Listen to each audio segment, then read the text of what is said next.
राहुल जी क्या कहते हैं कि हमारी इकोनॉमी तो डूब रही है, कहीं कहीं जाके वो देश के बारे में इतना गंदा बोलते हैं। उनको एक ट्यूशन देनी चाहिए और उनको बताना चाहिए कि 3% जो है ग्लोबली एक्सेप्टेबल है, it is in a very good position और उनको शर्म आनी चाहिए। हर जगह जाकर जो है भारत की इकोनॉमी के बारे में इतना गलत बोलते रहते हैं।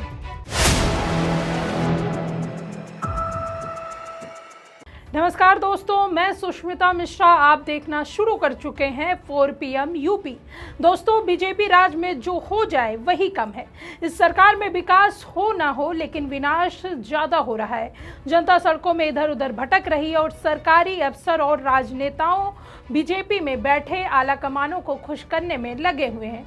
आलम यह है कि राजनेता अपने गिरेबान में झांकने के बजाय अपने आकाओं को खुश करने के लिए जनता के मुद्दे को उठाने वाले विपक्ष पर ही सवाल खड़े कर दे रहे हैं। कहा तो यह भी जाता है कि बीजेपी में जो जितनी चाटुकारिता करता है वो उतना ही आगे जाता है। शायद यही बात कहीं न कहीं सच भी है और इस बात को बॉलीवुड अभिनेत्री और बीजेपी सांसद कंगना रनौत ने कुछ ज्यादा ही सीरियसली ले लिया है। तभी तो कोई भी मौका नहीं छोड़ती। हाल ही में कंगना ने कांग्रेस नेता राहुल गांधी के खिलाफ फिर से जहर उगला है। भाजपा सांसद कंगना रनौत ने हाल ही में लोकसभा में राहुल गांधी पर तंज कसा और कहा कि उन्हें ट्यूशन लेने की जरूरत है। यह बयान उन्होंने संसद में दिया।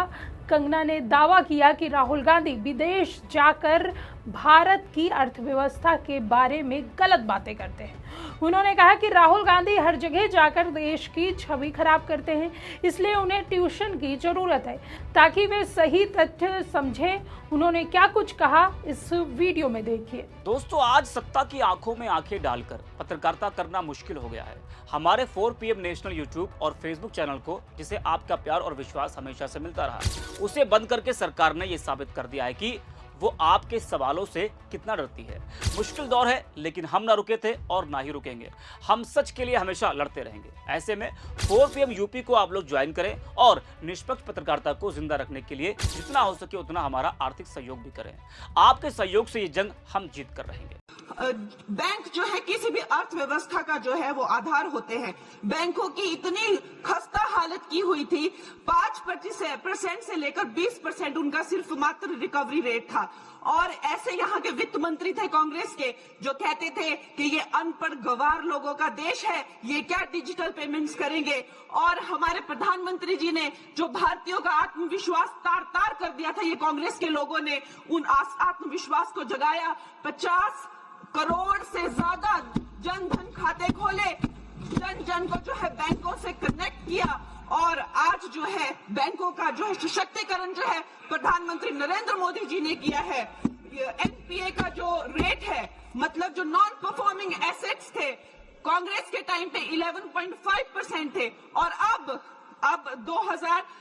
मार्च 2025 में वो घटकर 2.25% हो गए हैं। लेकिन राहुल जी क्या कहते हैं कि हमारी इकोनॉमी तो डूब रही है, कहीं कहीं जाके वो देश के बारे में इतना गंदा बोलते हैं। उनको एक ट्यूशन देनी चाहिए और उनको बताना चाहिए कि 3% जो है ग्लोबली एक्सेप्टेबल है, it is in a very good position और उनको शर्म आनी चाहिए। हर जगह जाकर जो है भारत की इकोनॉमी के बारे में इतना गलत बोलते रहते हैं। दोस्तों, यह बयान भाजपा की पुरानी आदत को दिखाता है। भाजपा नेता अक्सर विरोधी नेताओं को छोटा करके पेश करते हैं। राहुल गांधी जैसे अनुभवी नेता जो देश भर में यात्राएं करते हैं और जनता की समस्याएं उठाते हैं, उन्हें ट्यूशन जैसे शब्द से अपमानित करना सही नहीं है। राहुल गांधी ने संसद में और बाहर कई बार मोदी सरकार की आर्थिक नीतियों पर सवाल उठाए हैं। वे बेरोजगारी, महंगाई, किसानों की दिक्कत और युवाओं की नौकरी की कमी जैसे मुद्दे पर बोलते हैं, लेकिन भाजपा इन्हें देशद्रोह या देश की बदनामी बताती है। यह घटना भाजपा के अंदरूनी घमंड को उजागर करती है। कंगना रनौत जैसी नेता जो फिल्मों से राजनीति में आई, संसद में ऐसे बयान देकर ध्यान खींचने की कोशिश करती है। लेकिन राहुल गांधी वर्षों से राजनीति, उन्होंने भारत जोड़ो यात्रा जैसी पहल की जिसमें लाखों लोग शामिल हुए। वे गरीबों, किसानों और मजदूरों की आवाज बनते हैं। भाजपा उन्हें ट्यूशन देने की बात करके उनकी लोकप्रियता को कम करने की कोशिश कर रही है। लेकिन जनता जानती है कि असली ट्यूशन किसे देना चाहिए। सरकार को जनता की समस्याओं का समाधान करने की ट्यूशन की जरूरत है, न कि राहुल गांधी को। इस बयान ने विपक्ष में नाराजगी पैदा कर दी है। कई कांग्रेस नेताओं ने कंगना के बयान को गलत और ध्यान भटकाने वाला बताया। उन्होंने कहा कि भाजपा सरकार की आलोचना करना हर विपक्षी का अधिकार है। देश की अर्थव्यवस्था मजबूत बनाने के लिए सच्ची चर्चा जरूरी है, न कि व्यक्तिगत हमले। लेकिन भाजपा हर बार विरोधियों को चुप कराने की कोशिश करती है। पहले भी कई बार राहुल गांधी पर पप्पू जैसे मजाक किए गए, लेकिन उनकी लोकप्रियता बढ़ती गई। अब ट्यूशन वाला तंज भी उसी सिलसिले का हिस्सा लगता है। आपको बता दें कि कंगना एक तरफ जहां विपक्ष की आलोचना करती तो वहीं दूसरी तरफ मोदी की जमकर तारीफ भी करती है, जिस वजह से वो ट्रोल भी होती है। मोदी की चाटुकारिता में कंगना इतनी मशरूफ रहती हैं, जिसकी वजह से वो काफ़ी ट्रोल भी हुई हैं। ऐसा ही एक बयान उनका पहले भी वायरल हो चुका है, जिसमें वो मोदी की तुलना चांद से करती हुई नजर आती हैं। आप भी सुनिए कंगना का वो बयान। को देखिए, मोदी जी कोई कलंक नहीं उन पर, एक भी दाग नहीं। मैं तो कहती हूँ चांद पे दाग होता है, उन पे एक भी दाग नहीं। ऐसे हमारे नेताजी हैं।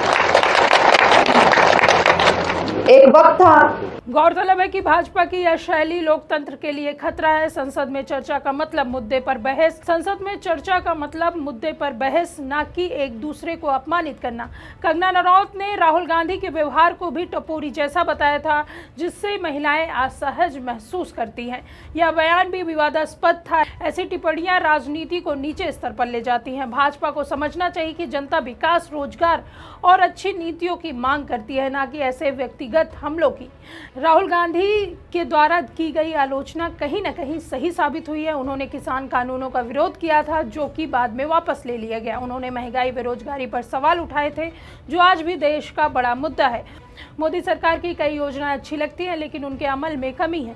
कंगना जैसी नेता इन कमियों को नजरअंदाज करके सिर्फ मोदी की तारीफ करते नहीं थकते। लेकिन सच्चाई यह है कि सरकार को विपक्ष की आलोचना से सीखना चाहिए, ना कि उन्हें ट्यूशन देने की सलाह देनी चाहिए। खैर, इस पूरे मामले को लेकर आपका क्या सोचना है, आप हमें कॉमेंट सेक्शन में जरूर बताइए। मिलते हैं आपसे अगली वीडियो में, तब तक के लिए दीजिए हमें इजाजत। नमस्कार।